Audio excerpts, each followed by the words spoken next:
Good morning, good afternoon. My name is Jozef Aerts.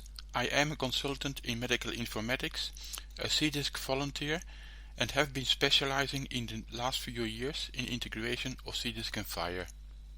Today I will present an overview of our work on generating FDA-ready submission datasets directly from electronic health records. Here is a short agenda.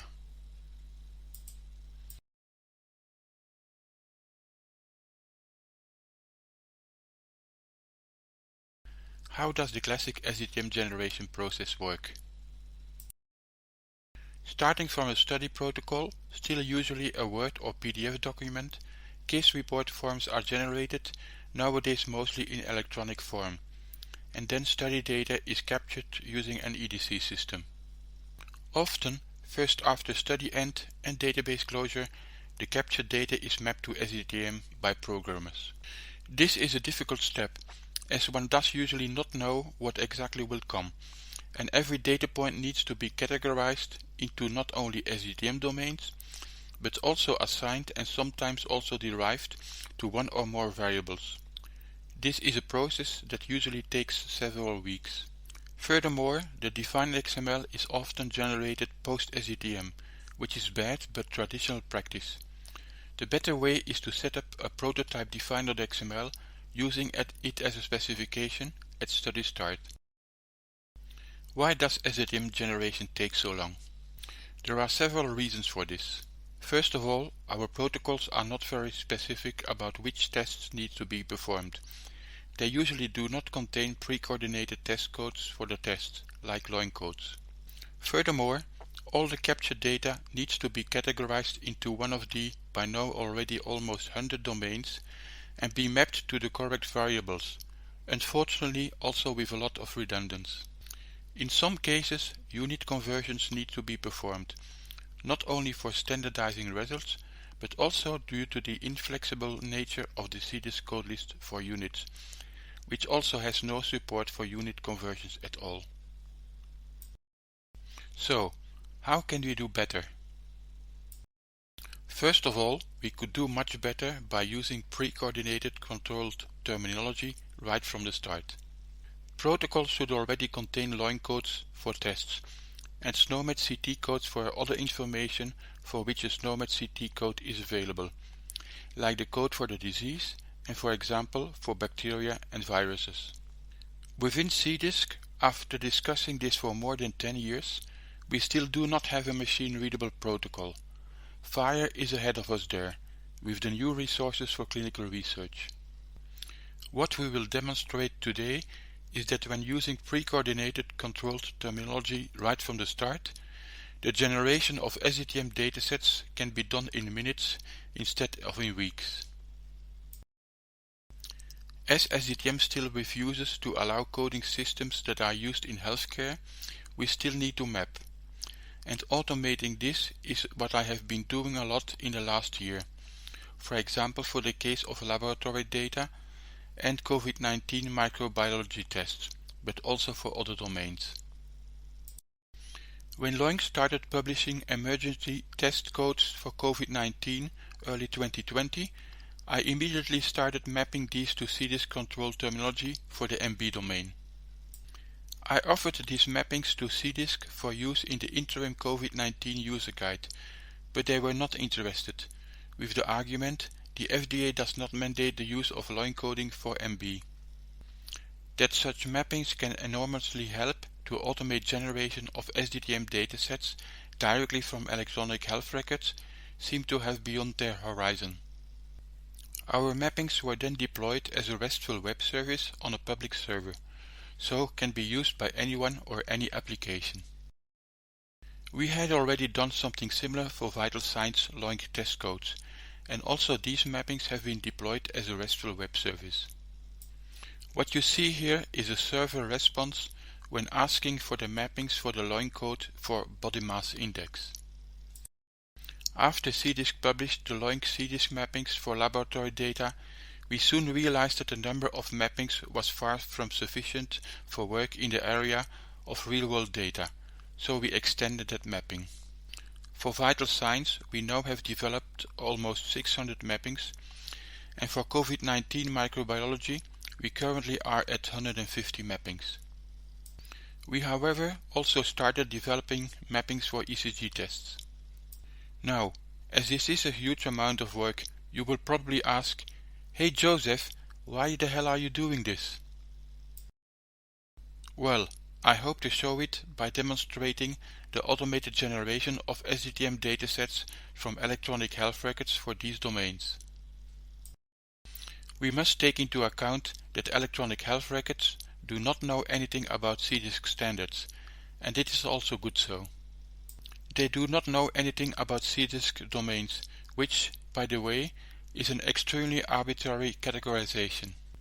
For example, if I measure oxygen saturation from a blood sample, it is LB, but when I measure it by pulse oximetry, it goes into VS. Electronic health records do not know anything about CDISC-controlled terminology, which is mostly post-coordinated. Electronic health records mostly use pre-coordinated LOINC, SNOMED CT, ICD-10, NCBI, and so on. But CDISC did not like these, as these were not invented in-house, so it developed its own terminologies, even for things that are done in a much better way in healthcare. For example, we even develop our own terminology for bacteria. So, what is pre-coordinated and post-coordinated in the scope of clinical research? Simplified, I can say that pre-coordinated means I am planning carefully, I know what I am or will be doing.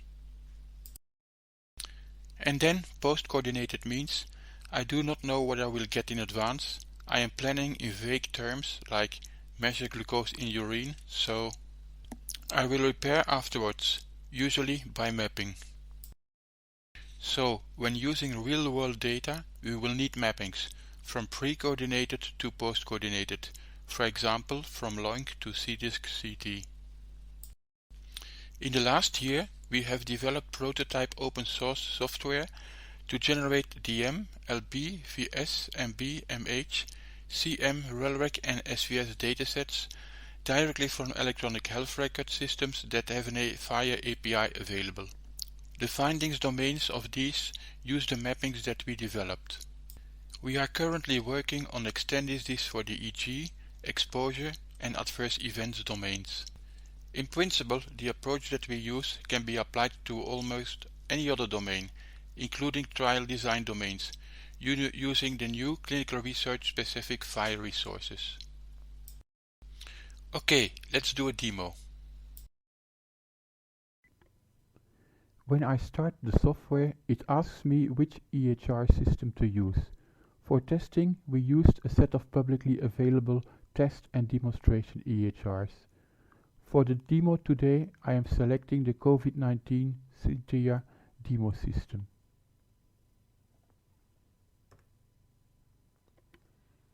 I can either get or select the subjects based on a SNOMED CT code for a disease or from a FHIR research study resource, which essentially represents an electronic protocol.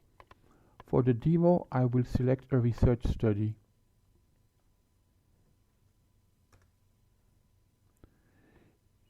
This is our study definition for our COVID-19 study, so I copy-paste that.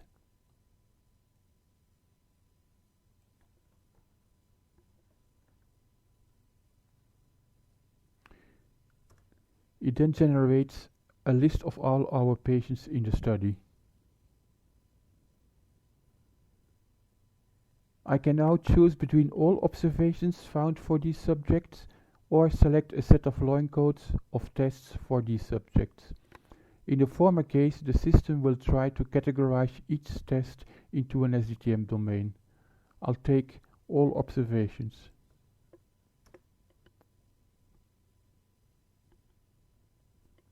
For each subject, it retrieves the data from the EHR server using the FHIR API and RESTful web services. When this is done, the system asks me whether I would like to standardize quantitative data to SI or conventional units. This applies to STRSN variables. This is made possible through a new RESTful web service developed by us and deployed by the National Library of Medicine NLM. I select to standardize to SI units.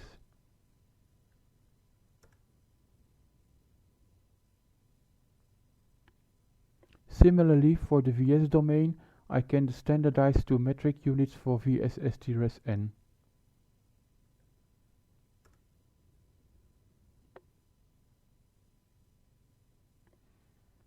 After having done so, the system generates the DM dataset.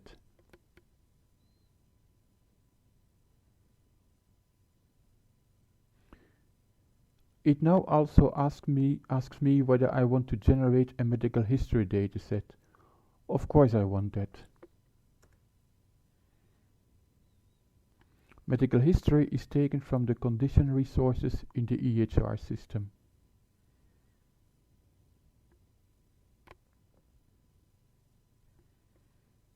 Then the system asks me whether I also want to generate a concomitant medications dataset. I say yes.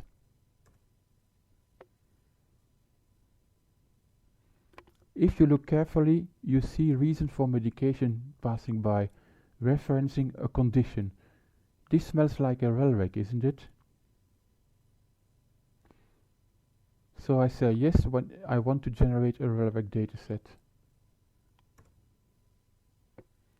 Okay, done. Remark that due to the mappings, we also have records in sub-MB and sub-VS datasets.